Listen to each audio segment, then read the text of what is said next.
British cycling की किस्मत 2003 में एक दिन बदल गई।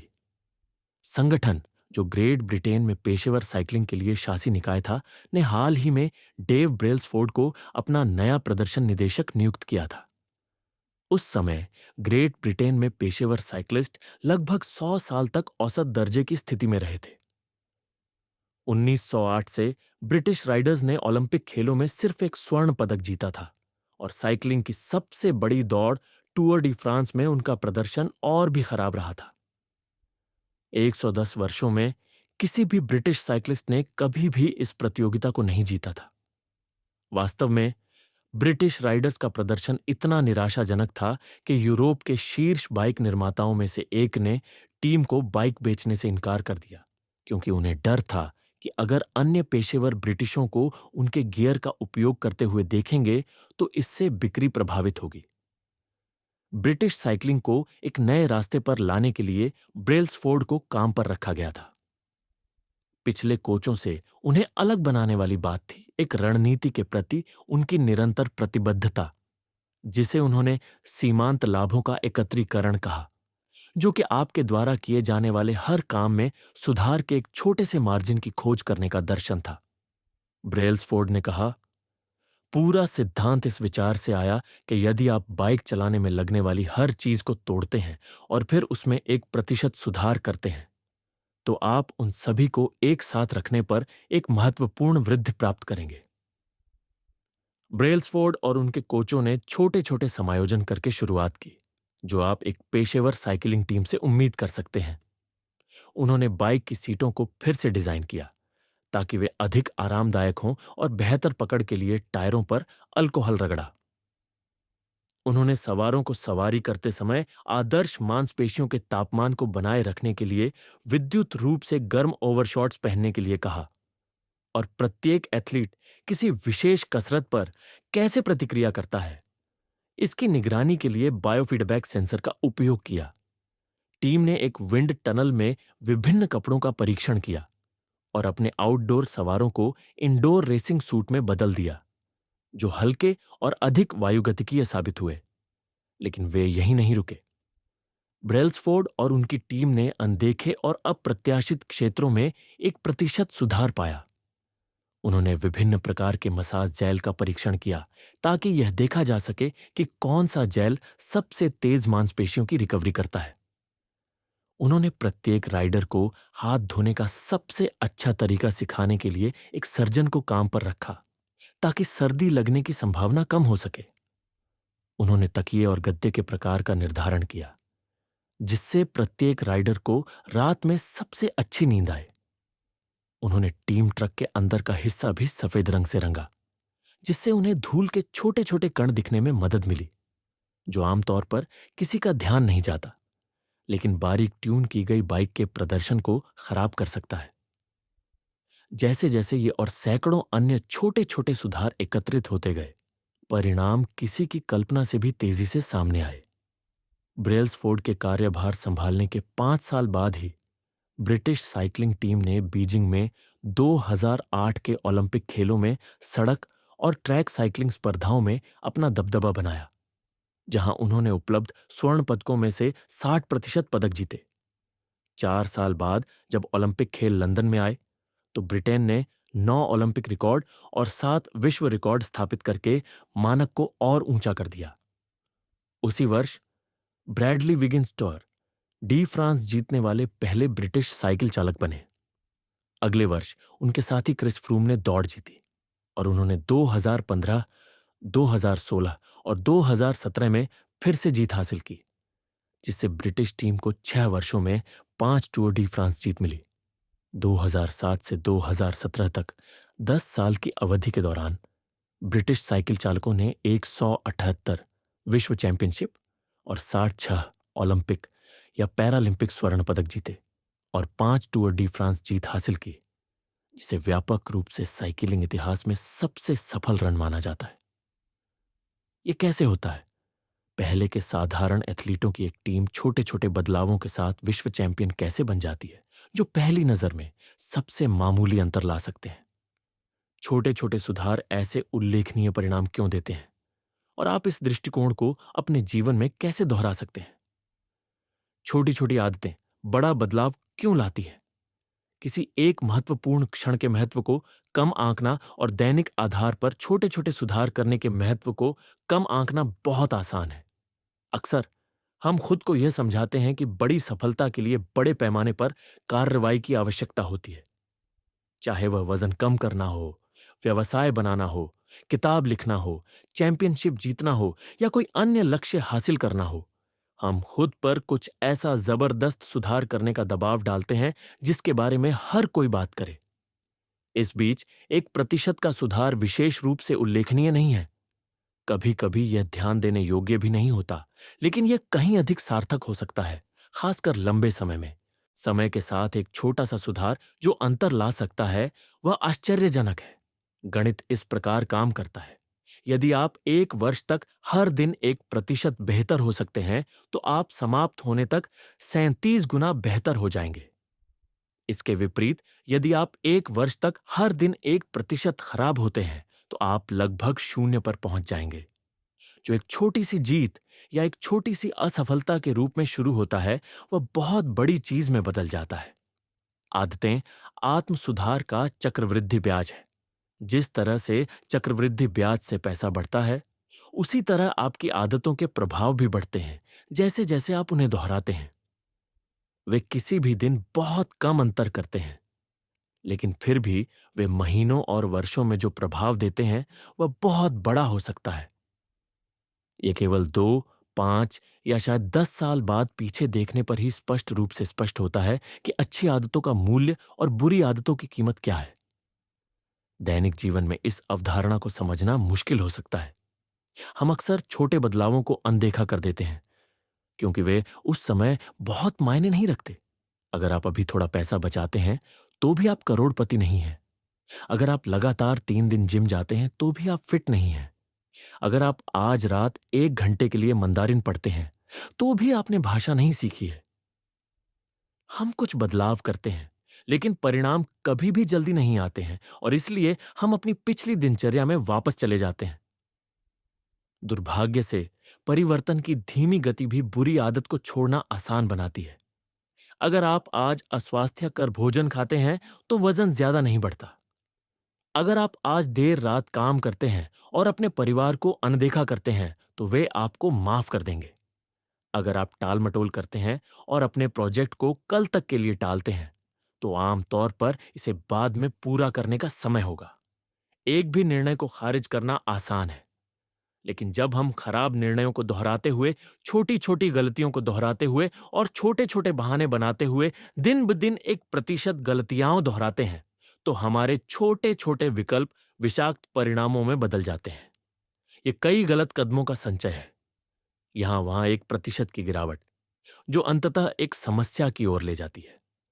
आपकी आदतों में बदलाव से होने वाला प्रभाव हवाई जहाज के मार्ग को कुछ डिग्री से बदलने के प्रभाव के समान है। कल्पना करें कि आप लॉस एंजल्स से न्यूयॉर्क शहर के लिए उड़ान भर रहे हैं। यदि LAX से उड़ान भरने वाला पायलट केवल 3.5 डिग्री दक्षिण की ओर दिशा बदलता है, तो आप न्यूयॉर्क के बजाय वॉशिंगटन D.LC में उतरेंगे। उड़ान भरते समय इतना छोटा बदलाव मुश्किल से दिखाई देता है।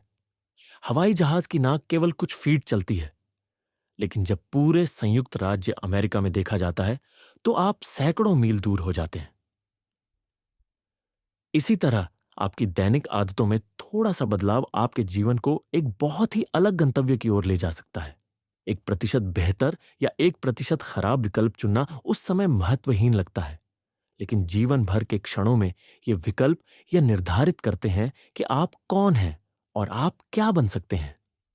सफलता दैनिक आदतों का उत्पाद है, जीवन में एक बार होने वाले परिवर्तनों का नहीं। ऐसा कहने का मतलब यह नहीं है कि आप अब भी कितने सफल या असफल हैं। महत्वपूर्ण यह है कि आपकी आदतें आपको सफलता की राह पर ले जा रही हैं या नहीं। आपको अपने मौजूदा नतीजों से कहीं ज्यादा अपने मौजूदा रास्ते के बारे में चिंतित होना चाहिए। अगर आप करोड़पति हैं, लेकिन हर महीने अपनी कमाई से ज्यादा खर्च करते हैं, तो आप गलत रास्ते पर हैं। अगर आपकी खर्च करने की आदतें नहीं बदलती हैं, तो इसका अंत अच्छा नहीं होगा। इसके विपरीत अगर आप कंगाल हैं लेकिन हर महीने थोड़ी बहुत बचत करते हैं तो आप वित्तीय आजादी की राह पर हैं, भले ही आप अपनी इच्छा से धीमी गति से आगे बढ़ रहे हों। आपके नतीजे आपकी आदतों का एक पिछड़ा हुआ माप है। आपकी कुल संपत्ति आपकी वित्तीय आदतों का एक पिछड़ा हुआ माप है। आपका वजन आपकी खाने की आदतों का एक पिछड़ा हुआ माप है। आपका ज्ञान आपकी सीखने की आदतों का एक पिछड़ा हुआ माप है। आपकी अव्यवस्था आपकी सफाई की आदतों का एक पिछड़ा हुआ माप है। आपको वही मिलता है जो आप दोहराते हैं। अगर आप यह अनुमान लगाना चाहते हैं कि जीवन में आप कहां पहुंचेंगे, तो आपको बस छोटे छोटे लाभ या छोटे छोटे नुकसान के वक्र का अनुसरण करना है और देखना है कि आपके दैनिक विकल्प 10 या 20 साल बाद कैसे संयोजित होंगे। क्या आप हर महीने अपनी कमाई से कम खर्च कर रहे हैं? क्या आप हर हफ्ते जिम जा रहे हैं? क्या आप हर दिन किताबें पढ़ रहे हैं और कुछ नया सीख रहे हैं? ऐसी छोटी छोटी लड़ाइयां ही आपके भविष्य को परिभाषित करेंगी। समय सफलता और असफलता के बीच के अंतर को बढ़ाता है। आप इसे जो भी खिलाएंगे, यह उसे कई गुना बढ़ा देगा। अच्छी आदतें समय को आपका मित्र बनाती हैं। बुरी आदतें समय को आपका दुश्मन बनाती हैं। आदतें दो धारी तलवार होती हैं। बुरी आदतें आपको उतनी ही आसानी से गिरा सकती है जितनी आसानी से अच्छी आदतें आपको आगे बढ़ा सकती हैं। यही वजह है कि विवरणों को समझना बहुत जरूरी है। आपको यह जानना होगा कि आदतें कैसे काम करती हैं और उन्हें अपनी पसंद के हिसाब से कैसे डिजाइन किया जाए ताकि आप ब्लेड के खतरनाक हिस्से से बच सकें। प्रगति वास्तव में कैसी होती है? कल्पना करें कि आपके सामने टेबल पर एक बर्फ का टुकड़ा रखा है। कमरा ठंडा है और आप अपनी सांस देख सकते हैं। वर्तमान में तापमान 25 डिग्री है। धीरे धीरे कमरा गर्म होने लगता है। 26 डिग्री, 27, 28। बर्फ का टुकड़ा अभी भी आपके सामने टेबल पर रखा हुआ है। 29 डिग्री, 30, 31। फिर भी कुछ नहीं हुआ। फिर 32 डिग्री। बर्फ पिघलना शुरू हो जाती है। 1 डिग्री का बदलाव, जो पहले के तापमान में वृद्धि से अलग नहीं लगता, एक बहुत बड़ा बदलाव ला देता है। सफलता के क्षण अक्सर कई पिछली क्रियाओं का परिणाम होते हैं जो एक बड़े बदलाव को लाने के लिए आवश्यक क्षमता का निर्माण करते हैं। यह पैटर्न हर जगह दिखाई देता है। कैंसर अपने जीवन का 80% हिस्सा बिना पता लगाए बिताता है, फिर कुछ महीनों में शरीर पर कब्जा कर लेता है। बांस को पहले 5 वर्षों तक मुश्किल से देखा जा सकता है क्योंकि यह 6 सप्ताह के भीतर 90 फीट हवा में फैलने से पहले भूमिगत रूप से व्यापक जड़ प्रणाली बनाता है। इसी तरह आदतें अक्सर तब तक कोई फर्क नहीं डालती है जब तक आप एक महत्वपूर्ण सीमा पार नहीं कर लेते और प्रदर्शन के एक नए स्तर को अनलॉक नहीं कर लेते। किसी भी खोज के शुरुआती और मध्य चरणों में अक्सर निराशा की एक घाटी होती है। आप एक रेखीय तरीके से प्रगति करने की उम्मीद करते हैं और यह निराशाजनक है कि पहले दिनों, हफ्तों और महीनों के दौरान कितने अप्रभावी परिवर्तन हो सकते हैं। ऐसा नहीं लगता कि आप कहीं जा रहे हैं। यह किसी भी जटिल प्रक्रिया की एक पहचान है। सबसे शक्तिशाली परिणाम देरी से मिलते हैं। यह एक मुख्य कारण है कि ऐसी आदतें बनाना इतना कठिन क्यों है जो लंबे समय तक बनी रहे। लोग कुछ छोटे बदलाव करते हैं, ठोस परिणाम देखने में विफल रहते हैं और रुकने का फैसला करते हैं। आप सोचते हैं, मैं 1 महीने से हर दिन दौड़ रहा हूं, तो मैं अपने शरीर में कोई बदलाव क्यों नहीं देख सकता? एक बार जब इस तरह की सोच हावी हो जाती है, तो अच्छी आदतों को किनारे कर देना आसान हो जाता है। लेकिन सार्थक बदलाव लाने के लिए आदतों को इस पठार को तोड़ने के लिए लंबे समय तक बने रहने की आवश्यकता है, जिसे मैं अव्यक्त क्षमता का पठार कहता हूं। अगर आप खुद को एक अच्छी आदत बनाने या एक बुरी आदत को तोड़ने के लिए संघर्ष करते हुए पाते हैं, तो ऐसा इसीलिए नहीं है क्योंकि आपने सुधार करने की अपनी क्षमता खो दी है। ऐसा अक्सर इसलिए होता है क्योंकि आपने अभी तक अव्यक्त क्षमता के पठार को पार नहीं किया है। कड़ी मेहनत करने के बावजूद सफलता न मिलने की शिकायत करना एक बर्फ के टुकड़े के बारे में शिकायत करने जैसा है, जिसे 25 से 31 डिग्री तक गर्म करने पर वह पिघलता नहीं है। आपका काम बर्बाद नहीं हुआ, यह बस संग्रहित किया जा रहा है। सारी क्रिया 32 डिग्री पर होती है। जब आप अंततः अव्यक्त क्षमता के पठार को तोड़ते हैं, तो लोग इसे रातों रात सफलता कहेंगे। बाहरी दुनिया केवल सबसे नाटकीय घटना को देखती है, न कि उससे पहले की सभी घटनाओं को। लेकिन आप जानते हैं कि यह वह काम है जो आपने बहुत पहले किया था, जब ऐसा लग रहा था कि आप कोई प्रगति नहीं कर रहे हैं, जो आज की छलांग को संभव बनाता है। यह भूगर्भीय दबाव के बराबर है। दो टेक्टोनिक प्लेटें लाखों सालों तक एक दूसरे से टकराती रहती हैं। इस दौरान धीरे धीरे तनाव बढ़ता रहता है।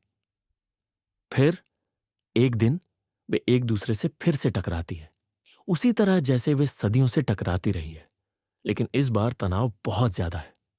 भूकंप आता है। बदलाव आने में सालों लग सकते हैं। इससे पहले कि यह सब एक साथ हो, महारत हासिल करने के लिए धैर्य की जरूरत होती है। सैन एंटोनियो स्पर्स, जो एनबीए इतिहास की सबसे सफल टीमों में से एक है, के लॉकर रूम में समाज सुधारक जैकब रीस का एक कथन लटका हुआ है। जब कुछ भी मदद नहीं करता है तो मैं जाकर पत्थर काटने वाले को देखता हूं जो अपनी चट्टान पर हथौड़ा चला रहा है, शायद 100 बार बिना किसी दरार के। फिर भी 100वें झटके में यह दो टुकड़ों में विभाजित हो जाएगा। और मुझे पता है कि यह आखिरी झटका नहीं था जिसने ऐसा किया, बल्कि वह सब कुछ था जो पहले हुआ था। All big things come from small beginnings. The seed of every habit is a single, tiny decision. But as that decision is repeated, a habit sprouts and grows stronger. Roots entrench themselves and branches grow. The task of breaking a bad habit is like uprooting a powerful oak within us. And the task of building a good habit is like cultivating a delicate flower one day at a time. But what determines whether we stick with a habit long enough to survive the plateau of latent potential and break through to the other side?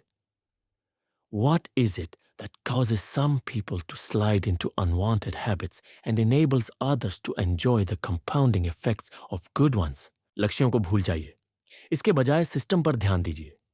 प्रचलित ज्ञान का दावा है कि जीवन में जो हम चाहते हैं उसे प्राप्त करने का सबसे अच्छा तरीका बेहतर आकार में आना, एक सफल व्यवसाय बनाना, अधिक आराम करना और कम चिंता करना, दोस्तों और परिवार के साथ अधिक समय बिताना, विशिष्ट कार्यान्वित करने योग्य लक्ष्य निर्धारित करना है। कई वर्षों तक मैं भी इसी तरह अपनी आदतों के प्रति दृष्टिकोण रखता था। हर एक लक्ष्य था जिसे प्राप्त करना था। मैंने स्कूल में जो ग्रेड प्राप्त करना चाहता था, जिम में जो वजन उठाना चाहता था, व्यवसाय में जो लाभ कमाना चाहता था, उसके लिए लक्ष्य निर्धारित किए। मैं कुछ में सफल रहा, लेकिन मैं उनमें से बहुत से में विफल रहा। आखिरकार मुझे एहसास होने लगा कि मेरे परिणामों का मेरे द्वारा निर्धारित लक्ष्यों से बहुत कम लेना देना था, और लगभग सब कुछ उन प्रणालियों से था जिनका मैंने पालन किया। सिस्टम और लक्ष्यों के बीच क्या अंतर है? यह एक ऐसा अंतर है जो मैंने सबसे पहले डिल्बर्ट कॉमिक के पीछे कार्टूनिस्ट स्कॉट एडम्स से सीखा था। लक्ष्य उन परिणामों के बारे में है जिन्हें आप प्राप्त करना चाहते हैं। सिस्टम उन प्रक्रियाओं के बारे में है जो उन परिणामों की ओर ले जाती हैं। यदि आप एक कोच हैं, तो आपका लक्ष्य चैंपियनशिप जीतना हो सकता है। आपका सिस्टम वह तरीका है जिससे आप खिलाड़ियों की भर्ती करते हैं, अपने सहायक कोचों का प्रबंधन करते हैं और अभ्यास करते हैं। यदि आप एक उद्यमी हैं, तो आपका लक्ष्य $1 मिलियन का व्यवसाय बनाना हो सकता है। आपका सिस्टम वह तरीका है जिससे आप उत्पाद विचारों का परीक्षण करते हैं, कर्मचारियों को नियुक्त करते हैं और मार्केटिंग अभियान चलाते हैं। यदि आप एक संगीतकार हैं, तो आपका लक्ष्य एक नया टुकड़ा बजाना हो सकता है। आपका सिस्टम यह है कि आप कितनी बार अभ्यास करते हैं, आप कठिन उपायों को कैसे तोड़ते और उनसे निपटते हैं, और अपने प्रशिक्षक से प्रतिक्रिया प्राप्त करने का आपका तरीका। अब दिलचस्प सवाल, यदि आप अपने लक्ष्यों को पूरी तरह से अनदेखा कर दें और केवल अपने सिस्टम पर ध्यान केंद्रित करें, तो क्या आप अभी भी सफल होंगे? उदाहरण के लिए, यदि आप एक बास्केटबॉल कोच हैं और आप चैंपियनशिप जीतने के अपने लक्ष्य को अनदेखा करते हैं और केवल इस बात पर ध्यान केंद्रित करते हैं कि आपकी टीम हर दिन अभ्यास में क्या करती है, तो क्या आप अभी भी परिणाम प्राप्त करेंगे? मुझे लगता है कि आप करेंगे। किसी भी खेल में लक्ष्य सर्वश्रेष्ठ स्कोर के साथ समाप्त करना है, लेकिन पूरे खेल को स्कोर बोर्ड पर घूरते हुए बिताना हास्यास्पद होगा।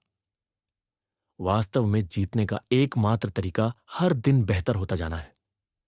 3 बार के सुपर बाउल विजेता बिल वॉल्श के शब्दों में, स्कोर खुद ही ठीक हो जाता है।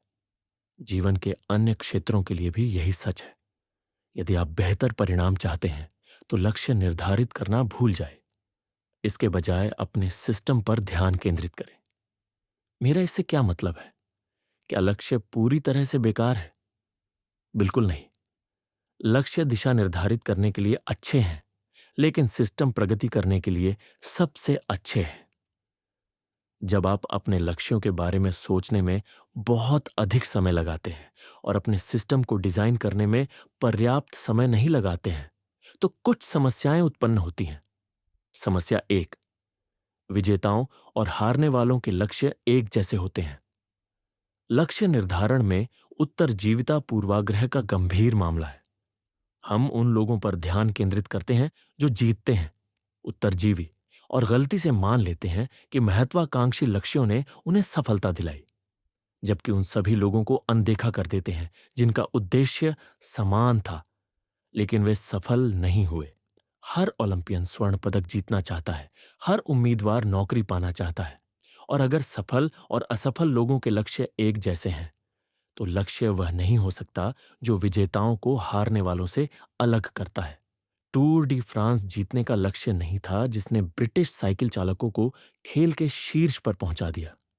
संभवतः वे हर साल पहले की तरह ही रेस जीतना चाहते थे, ठीक वैसे ही जैसे हर दूसरी पेशेवर टीम।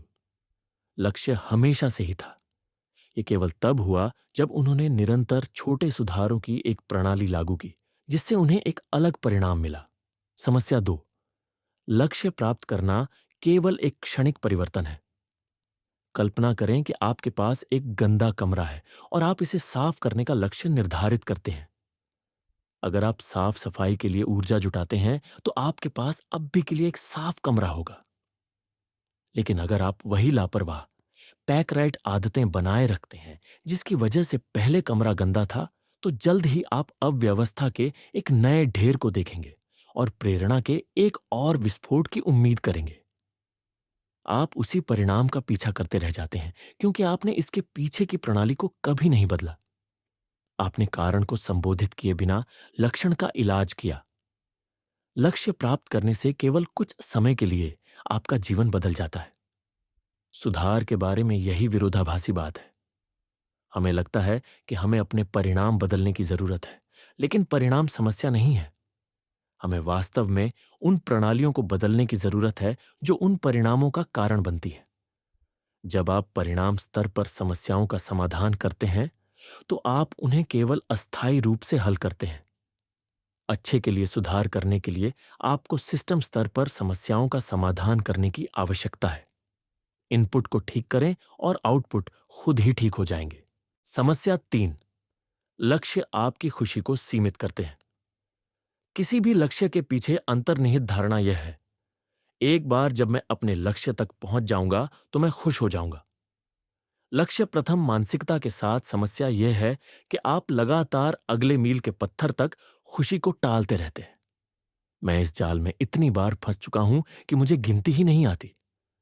सालों तक खुशी हमेशा मेरे भविष्य के लिए कुछ ऐसा रही है जिसका मैं आनंद ले सकता हूं।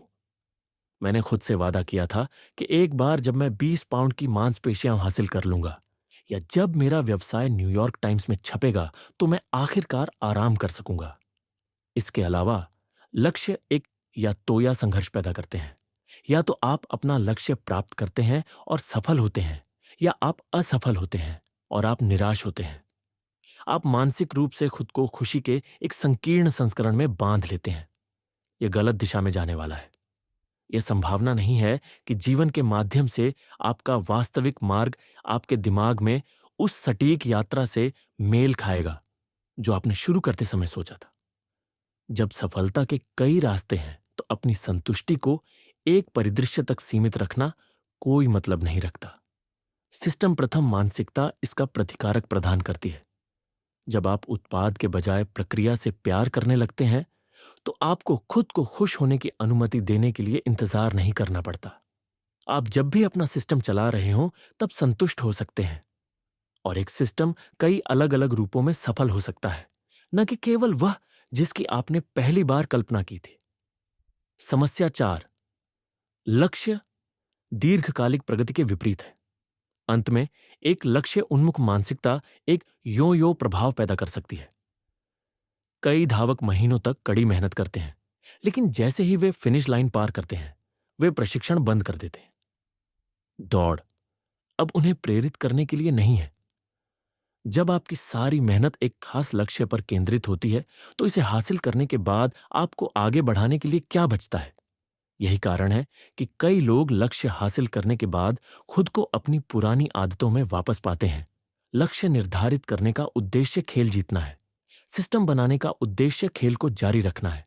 सच्ची दीर्घकालिक सोच लक्ष्यहीन सोच है। यह किसी एक उपलब्धि के बारे में नहीं है। यह अंतहीन परिशोधन और निरंतर सुधार के चक्र के बारे में है। अंततः प्रक्रिया के प्रति आपकी प्रतिबद्धता ही आपकी प्रगति निर्धारित करेगी।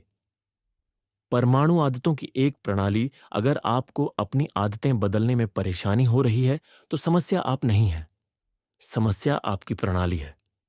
बुरी आदतें बार बार खुद को दोहराती हैं, इसलिए नहीं कि आप बदलना नहीं चाहते, बल्कि इसलिए कि आपके पास बदलाव के लिए गलत प्रणाली है।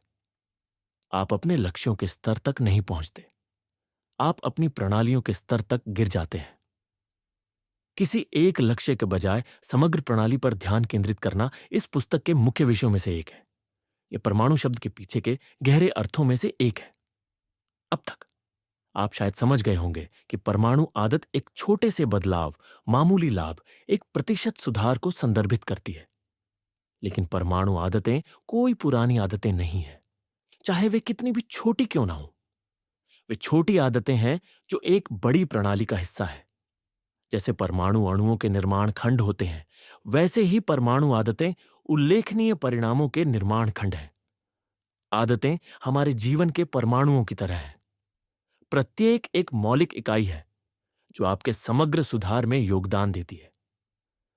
पहले तो ये छोटी छोटी दिनचर्याएं महत्वहीन लगती हैं, लेकिन जल्द ही वे एक दूसरे पर आधारित हो जाती है और बड़ी जीत को बढ़ावा देती है, जो इस हद तक बढ़ जाती है कि उनके शुरुआती निवेश की लागत से कहीं ज्यादा होती है।